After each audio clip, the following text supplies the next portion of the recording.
But there are easy that's fixes. what happens in the tavern. So I assume that's what happens when in the middle of the game.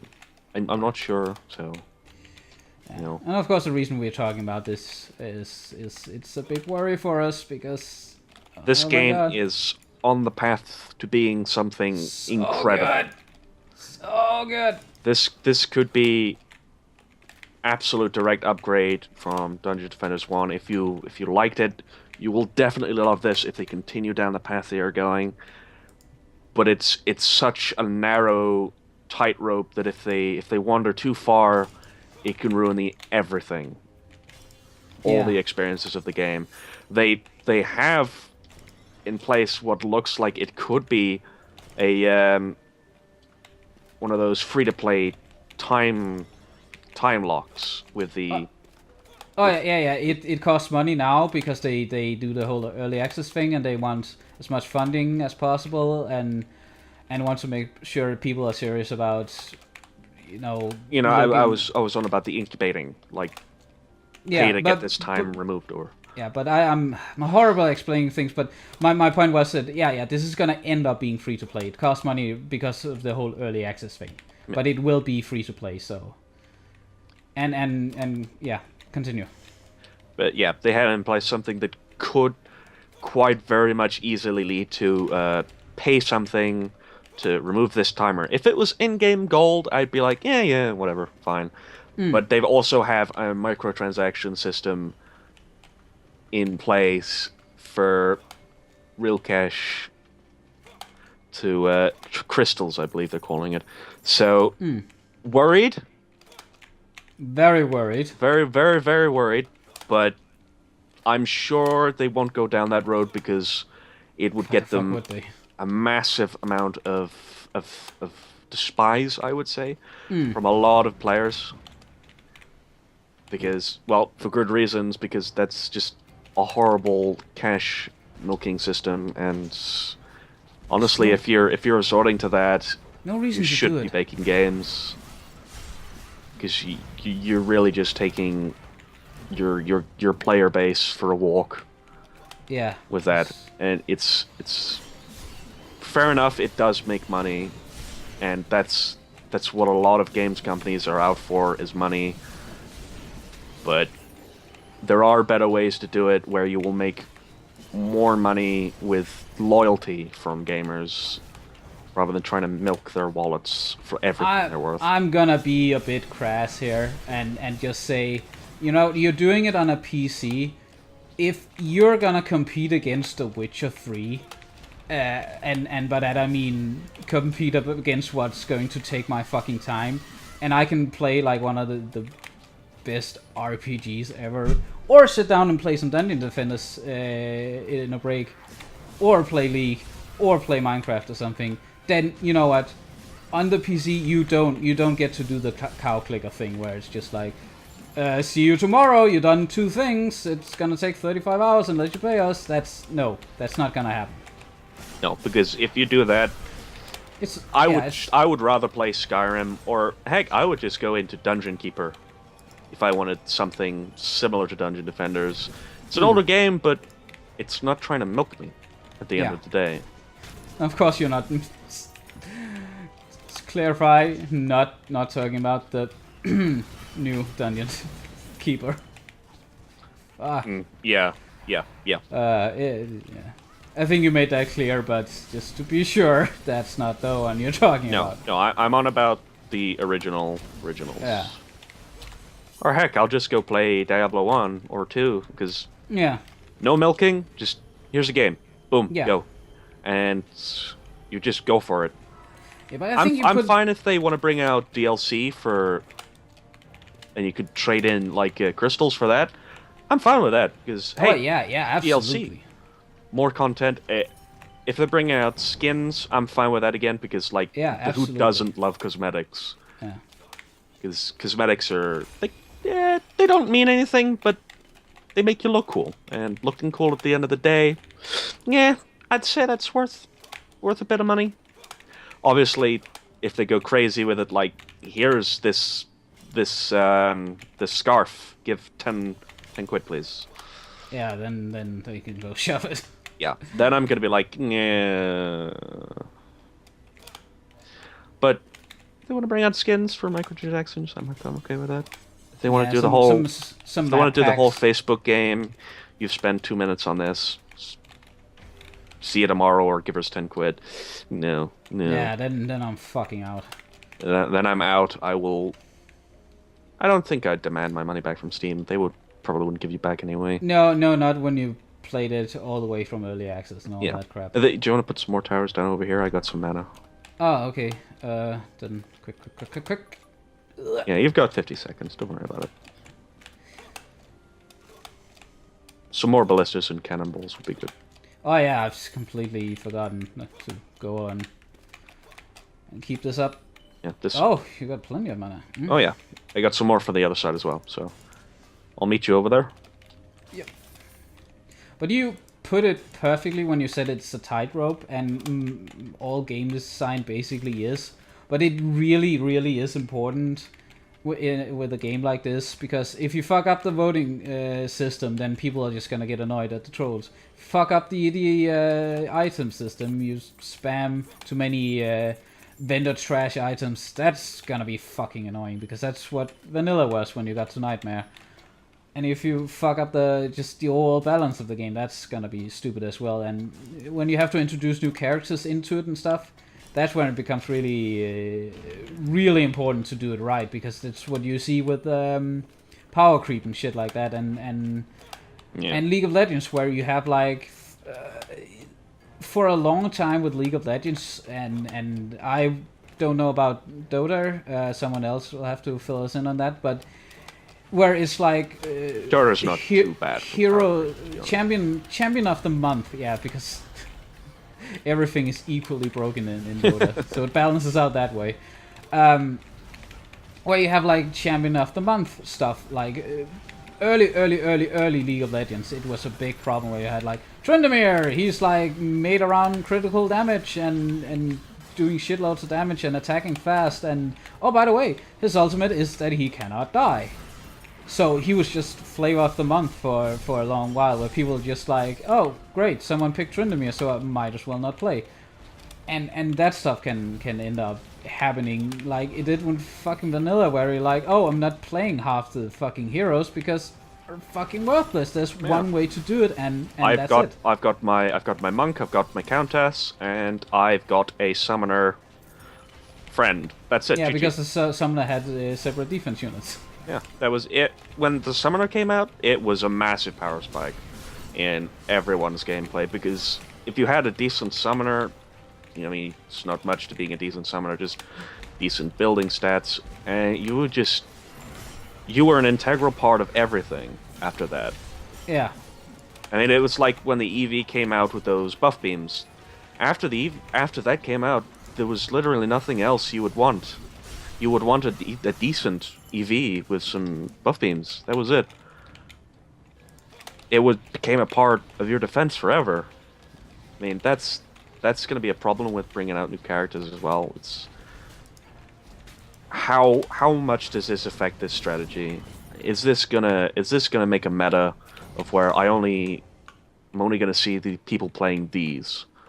Because I mean, there's already this small matter of geyser turrets, well, geyser traps and lightning auras, where people will just... I've seen in a tavern, it's just monks and huntresses. There's almost no squires or apprentices, because there's no incentive to play those. Because you can already get this instant solution to all these maps with just geysers and the fucking Uber lightning towers you talked about. Because you do so much damage, there's no point playing anything else. Because it's so easy, you could just jump in and boom, you got all these defenses, a couple of geyser traps, some lightning auras, that's it, GG. You do a ridiculous amount of damage, especially with the elemental combo. Yeah. I got some mana over here for you, by the way. Okay. Do we need some more turrets? Yeah, we should put some more. Try and split the defenses evenly. Yeah, we're getting Ravens as well now. Yeah. Where are they coming from, anyways? Check your mini map. Oh, yeah, okay. Because you forget that that's a thing, because I don't think it was in vanilla. Yeah, you had to press tab, I think, or whatever it was bound to. Yeah, I'll keep. Shift was it enlarged the minimap. Yeah. Now it does this, which is really fun when you have a lot of turrets around. To be fair though, if you press shift and you look at the entrances, you can see what's coming from them. Yeah, you could in vanilla too, but it's nice that it's still there. Yeah, it actually zooms in now. I don't know if it did that. Can't really remember. It's been a while that's since I played. really neat. Nice. So you don't have to actually run over there. You can just look at it in the zooms. Yeah, let's compensate with one more cannon. Okay. Don't forget this over here as well. We're just gonna have some wyverns. I used my last mana, so but the other thing is just heavily guarded now. I can next round I'll just. Yeah, how much mana do you have? 5. Damn, that would almost be enough to upgrade the ballista. Never mind. Okay, get over to your defenses. Get over to your side of the map. Yeah. Yeah. And I completely neglected the environmental things, which is something I find really, really cool. They didn't have as much of of it in vanilla as they have here, but I really like this. It's really cool. So you can go over and you can open these valves and just push the enemy off. If I could time it, which I can't. But it will push the enemies off, and that's water as well, so that will make them wet as well. Push them off and make them wet, and then you can use, like, maybe put a lightning aura there if you were a monk, and you would electrocute them, stun and electrocute them for some extra damage. It's pretty darn cool. It's very effective. Yeah, there's one in the first map where you can actually freeze a square and then go down and just chop them up. Yeah, and I believe if you do some like crushing damage on top of that, it gives you an extra bonus to your damage because you're crushing something that's frozen. So you know, it's nice. Yeah. They've definitely added a lot more ways to make it interesting. Yeah, and the map itself can have a strategy on how you get through it. Yeah, and like you can rely on. Yeah, sorry. You can rely on dampening a wave's threat by being like, well, I know this map always spawns a lot of goblins, but instead of having something to clean those up, I can just make sure that I build my towers and my strategy around preparing to push them off the map or something. And then I can build more defenses somewhere else. Oh boy. Stuff like that. I think it's a lot of orcs and stuff. Okay, I'll come over to you and help. Yeah. I think it's only the spike barricade that's gone down. Yeah. It just needs more ballistas, I would think. I think it needs to be upgraded a bit as well. Yeah. But I will use my mana on turrets. Another nice thing is that when I drop mana, I only drop a little bit and not all of it. Yeah. So if get us another ballista here, because I think this is where they're coming from a lot with that piercing. Yeah, I'll give you some mana. I'll need enough for some basic repairs. There we go. So now this should definitely be defended. And if you've got enough mana left, maybe some more cannonballs on the other side. Oh! Hey, we get to show off yet another thing. That marker right there, that exclamation point, means that a mini boss will spawn here. I can't really see it from here, but it's gonna be some kind of Drake, I think, because only one. Yeah, I think only one will spawn of them. It'll just be in a strong unit. No. It's the very top one. It's at a very top evil-looking one, I think. Oh, okay, so 10 actually, up. No, that's I think it's the Drake. I think it's the one that's only. Yeah. Because I think it'll just spawn a really powerful unit. Yeah. That, of course, it's visually different, but it will only spawn one of it and be like a big skeleton. I think this is an upgraded Drake or something. We'll have to keep an eye out for that. Yeah, I'll be here anyway. If you want, if you want to swap, so you can get that on your video for just a round. Yeah, sure. I was thinking you could just yell, but we don't know how hectic it will be, so it's probably the best. Ready? I would recommend if you're going to swap around, go through the top. It's a lot faster. Stuff. Oh yeah, right here. Yeah. jumping has been upgraded a bit. You can jump a bit higher, and you have better movement to in the air. You have better control, just slightly. So that's nice too. Yeah. Right, let's go. Scoot. Yeah, you didn't repair some of these. Yeah. Well, yeah, I forgot. I went over to build. It's okay. I've managed to repair them. Yeah, I don't even know. So maybe the Steam overlay will be recorded as well. That's a bit of an oopsie daisy. Yeah. Because I have the broadcast on, I just always broadcast when I play. Yeah, I'm unprofessional. Well, it is still YouTube. Yeah. I think is that maybe the mini boss. Looks like just an upgrade. Yeah, it's just an upgraded Vyvern Drake. That's it. That's the one that's just spawned. You can see. Oh, there we go. Yeah, that crazy looking motherfucker. Look at that. That's cool.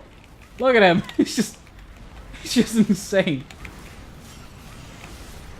So he's an amplified version of those little grenadiers. Those little fellas right there.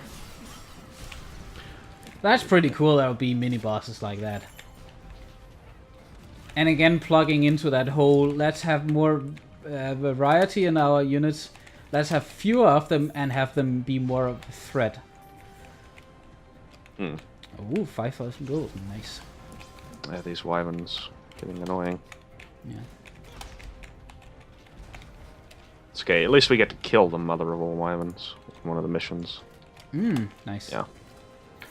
It's a big raid boss moment. Like you gotta kill her, and it's an infinite wave, and ooh. Cool. God, that's a lot of units coming over here. Yeah. A lot of grunts. I'll just come down and help you with this, so Yeah. things don't get overwhelmed. It looks like it's gonna subside. So, oh, bugger. Yeah. Upgrading and building stuff works like Protoss in StarCraft. You just make something and it will just build itself. Of course, you can only repair one thing at a time and not build while you're repairing and not upgrade while you're building and stuff like that. But you can just set something to build and then walk away from it, and you can just set something to repair and walk away from it. And that, again, I feel gives you a lot more breathing room to play the game. It means you won't have to focus too much on one area at a time. Oh shit, mythical. Oh, you son of a bitch. Every time. Yeah. Look how cool that chest is. That's I love that. It's like, here's your reward. You did well. Here's your fucking reward. And it looks a little bit more badass than the other chest I got, because the other chest was, of course, just a basic chest. And it's just a reward for completing the level. And there is a chance that when I opened the chest before, that it would upgrade to a higher tier chest, like a blue chest. So every time you open a chest, there's a really small chance, not astronomically small, but it's a small chance that it will upgrade itself and become a better chest. Yeah. That's pretty cool too. It could also become any chest at the beginning, so you could end up like with a mythical straight away. So it's nice that you don't have to. That it's not just you could get you start from a basic and you could get a blue chest, and then you could get an even smaller chance of upgrading to a mythical. So yeah, I'm not sure what it's based on, whether it's like contribution to like defense or kills or. It would be awesome if that was the thing. Yeah. It'd be pretty cool if it was like, oh, you did like everything. Here's a good chest. Yeah, but that's also a problem because like. Yeah. I'm not a builder. I focus my stuff on damage. I have some building health, so I could put some geysers down and they'll stay healthy. They won't do too much. They don't have too much speed, but if I got a monk who really insists on geyser lightning strategy, I can still partake. But yeah, and it's gonna take a long while before you kill more than the turrets do. Yeah. I remember very high level EVs can, with some really good gear, can Yeah, with that fucking beam, it's just just could do Brazilian more damage. Yeah, do more than any turret will ever Yeah. do for you. But that's at a very, very high end experience. Yeah. Absolutely. It's like way late game. Way late game. And with So this the- being the- only like 25 levels, I don't think you could ever get to that much damage. Yeah. And yeah, that'd be it'd be really late game, and at that point turrets probably just still take care of it for you. I forgot I was going on about something else, but I forgot. And we got basically kicked back to the tavern now. Another thing I don't like, I will never like. I understand why they have implemented a timer that says like, okay, you have to be out of the map after 2 minutes, because they don't want people to take up like server bandwidth and stuff by just standing around after the game is done. But I just don't like it. Tofifi. But I do understand why they might have to do that, especially when they get a large player base. Another thing that's probably a good fix to that is that it doesn't sell all the items when you leave the map anymore. It takes and puts it in this temporary bag where it will stay for like 3 hours and then it'll get auto-sold. So if you wanted to check your items, you should probably just go back to the tavern and then shift through your items in this menu, which I didn't like at the beginning, but looking at it now, having it nice and organized like this is probably better. The temporary bag also only holds 1, 2, 3, 4, 5. 3, 4, 5. I believe it can hold an 7, infinite 8. amount of items, so I wouldn't worry too much. Okay, but right now it's like 40 items it can hold, from what I'm seeing here. But right now I don't care about any of this stuff, and there's a sell all button, so that's nice too. And that's gone. And I got a lot of food boxes. Let's open these. See what I get. See if I get some premium food. Go feed my pet and show that off.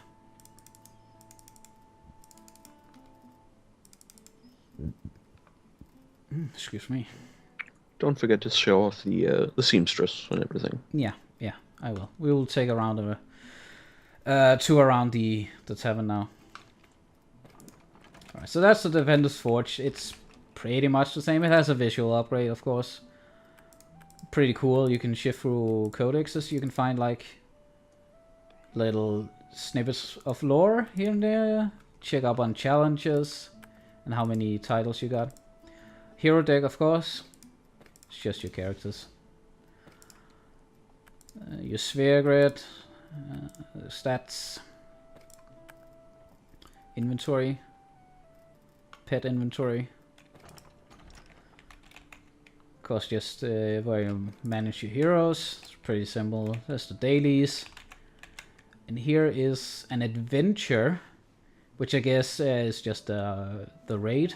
That's the beginning of the raid. I think it unlocks it when you reach 20, and it'll give you the mission to do the very first wave of it, the very first part of the map, which I haven't yet managed to do because of the matchmaking system. It'll just throw you into any one of those. So unfortunately, I have to make my way into one randomly, and so far I've not managed to. So here we have the dragon eggs, the hatchery here. I can't incubate anything right now. I'm bugged or something. There's of course the inventory of the pets again, where you can equip your pet, and it's not showing my equipped pet because it's another champion, so I'm just being stupid. But it would show my imp Fental right there. And all the pets I've unlocked there. Here we have the eggs, and again, if it wasn't bugged, I would show you. It's on an 8-hour timer. It takes to incubate an egg, which again, Gears talked about, where it's and I think it's a bit cow clickery. Where it's like, why should it take 8 hours to fucking hatch an egg? There's a chance to be like two things. It's just gonna create these fucking artificial markets where it's like, oh well, I have this rare pet, buy it off me for like $1 million. I would personally be fine if it took, say, about 15 minutes to hatch a basic, a normal variety of that egg. Like if you got the cat one, you got the Purpella. But if you had to spend a bit of time, like maybe an hour or two, incubating a more rarer pet, I think that'd be a fairer and an easier thing to implement. And you're less likely to get the whole worry of this being, oh, get this timer over with really quickly. Especially with that 8-hour timer. It's very... Yeah, it's stupid. And it's like 3 days and then they rot, and I do not get why they did that.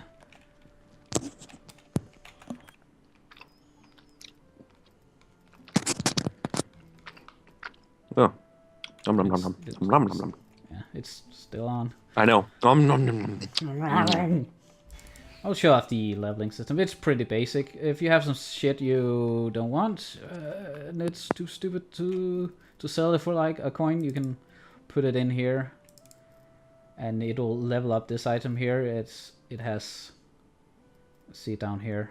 There we go. Yeah, upgrade levels 1 out of 4, and then you just put in shit you don't want. Don't think I need any of this shit. Maybe I do need you. Yeah, whatever. Put it in. Stick it in there. I'm probably an upgrade for my monk, actually. If my monk goes damage. And then a 1 helmet. Upgrade it here, you pay a bit of coin, of course. And it says success, so there's probably a failure rate or something they plan to implement. It looks pretty cool. No, there's no failure, I don't think, but there is a great success, like a bonus. Ah, yeah. Especially if you had to play gold and items to do it, I don't think people would be very interested in losing or getting non-successes. I would personally not use it if it did that. I know it would frustrate me beyond end. Yeah, if you had to, yeah. Alright, they've done a lot with the monk. There's a lot of things I can unlock with him. So this is how they did the visual aspect of your characters this time around. There's like a whole set of skins, and then there's like customization for that. Where you just saw I have a ponytail. How do I get that out again? Where is it? There we are. And then I can make him look like this or this, and it's fairly basic. You've probably seen this before. There's different heads you can unlock. This one is uber cute, so of course that's the one I go with. Manly bare torso. So that's that. That's where it costs like these crystals to unlock, of course, and that's where it's just fine to just make it pay to get some visual stuff and junk. Pay for skins. I'm fine with that. I look forward to all the different skins and the way you can really customize the hero to make him feel like more your own. Of course, Grandmaster is the one with the spheres. It's a pretty simple system. I don't think I need to show that off. It's purchase a sphere and then plug it in one of the holes that it fits in. Done. Yeah. And they are size specific, so you got small ones and small holes, and medium ones and medium holes, and then you've got your Ubers and your large. And that's pretty good. I'll get that for my builder. And these are just a type of accessory as well. It's a relic, it's called here. And you can buy them off the accessory merchant or the relic merchant for, you know, obvious reasons that he is the relic. Words, I'm losing them. And here's the blacksmith, just some basic gear. It's the same that they basically took the services of the tavern keep and spread them out between different characters, and I really like that. That gives again gives the tavern a lot more appeal. It's aesthetically pleasing. And there's of course a chance that you'll get a decent item in here from time to time. It genuinely feels more like an adventurer's tavern now. Yeah, definitely. You can get keys for the lockboxes. I never found one. Gears found a couple. Get a Betsy egg. Betsy is of course the Vivan boss. And here's the Ubers that you can unlock. And I don't quite know how they work because I've never gotten an Uber. They upgrade a single element of your class. So the heavy cannonball sphere will increase the damage and the knockback, I think, of the cannonball turrets for the squire, the lightning strikes. So it becomes more like a vanilla cannonball tower. Yeah. And then like the lightning strikes Uber will it changes it from being an AoE to a single target attack, but it increases the damage dramatically. I'm not quite sure about the flamethrower turret and the element of chaos because, like, usually you don't really build a huntress as a builder, and the apprentice is not very much used at the moment, especially for building. They are considerably weaker in those areas compared to the squire and the monk. I think that's just about rounds us out on when we can talk about this game for now. No, you haven't introduced the tavern keeper. Oh, yeah, I just went down and showed him that he's the bug reporting. Oh, did you? Okay, yeah. I'm sorry. I took a walk around while you were talking. But have you shown the secret meeting place? Oh, you think we should? Think we allowed in there? I think we should. And that's pretty much it. That's probably gonna be something at some point. I don't think. Oh, have you? Here's the thing. Have you shown them the grumpy old man? Oh no, the grumpy old man. No, can't forget him. Show off the grumpy old man. Stop it, old man. He's like, you kids these days when they're defensive. Back in my day, we didn't have fancy crystals, and I have a stack here, and I like it. Damn it! This is so fun. I guess that about wraps it up for what's available in the pre-alpha at the moment. Yeah, it's quite a lot for a pre-alpha. I mean, you could take a completed game and call it pre-alpha. So what's in a name is the question there. But for something that is clearly nowhere near a finished product, they had made sure that all the things that are available to the early access players is working right, and it's working like it should. And it's balanced, and it's very visually impressive. And look at all these different things, all the swords you can get and stuff, and all the things that are in work. And that's a service that we, even though I will never recommend something in early access because I just can't, because it's not a finished product. You have to make that decision on your own. It's a service that many early access games don't do, if they do anything at all, except for just buy a fucking asset pack for Unity and release that. Fucking cookie clicker templates that are getting sold for like $10. Here you have a game that for what's in it works as it should. So take that into your considerations when you decide whether or not to go for the pre-alpha of this. And we will definitely be looking out for what else comes into gets introduced to the game. I'm really losing my speaking capabilities now, so I think it's a good thing we're gonna end it here. But we will probably keep updating on this game because it's pretty fucking fun, and if it ends up being as fun as the first game, but just with more shit and all the things tweaked out of it and some polished, it's gonna be a really, really good game. And I'm really looking forward to what Trendy brings to this. yeah, as I mentioned before, you got me this game and I wouldn't have bought it because, you know, they released Eternity and I'm still not over that. I'm definitely not over Eternity. What a fucking disaster. Absolute waste of my goddamn time. And that's why I didn't buy this game, because I was just like, trendy, they kind of just burnt me and stuff. But you know what? I can look at this factually, objectively, and say, this tower, it's in the game and it works. The maps, they work. They're balanced. They're not too hard. They're not too simple. And we played it on normal, and it's still a fun challenge. So I can objectively look at that and say, yeah, that's the thing. So I think that about wraps it up for our look at Dungeon Defenders 2. You have anything to add? Not really. I think you wrapped it up quite nicely. Yeah, okay. So I guess there's nothing else to do but say goodbye. Goodbye. Goodbye. And just see you around, I guess.